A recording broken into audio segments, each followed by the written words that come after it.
ပီဇာနဲ့သူရဲ့ကောင်းဖြစ်ခြင်းနဲ့ပွဲရွက်စိတ်လေး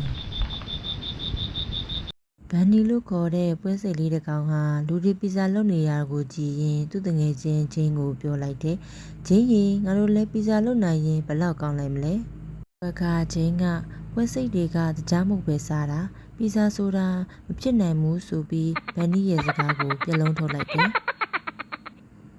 နီကစိတ်သက်မကြပဲတင်းရွက်တွေပဝင့်မုံနေနဲ့ပွဲစိတ်ပီတာကိုဖန်တီးတယ်။ပထမဆုံးဂျင်းဆိုတော့ပီဇာကအနံဆိုးတွေထွက်ပြီးပြောရည်နေတယ်။ဂျင်းကဒါတင်းရွက်ကြော်ပဲလို့ပြောပြီးပီဇာကိုစကြည့်ကိုညင်လိုက်တယ်။ဗန်ဒီကလူသားတွေစီမှာပီဇာကိုဆက်သက်ရောင်းဖို့ကြိုးစားလိုက်တယ်။ပီတာလို့ခေါ်တဲ့လူတစ်ယောက်က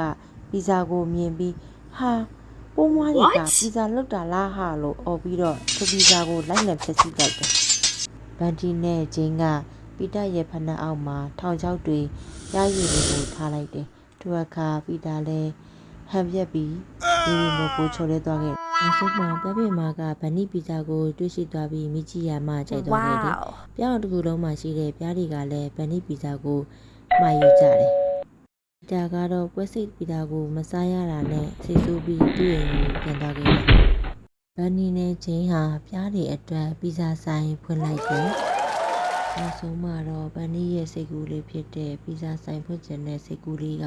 အောင်မြင်စွာအကောင့်ထဲပေါ်လာတော့တယ်။ယနေ့တော့ဒါပါပဲရှင်။ Thank you. Goodbye.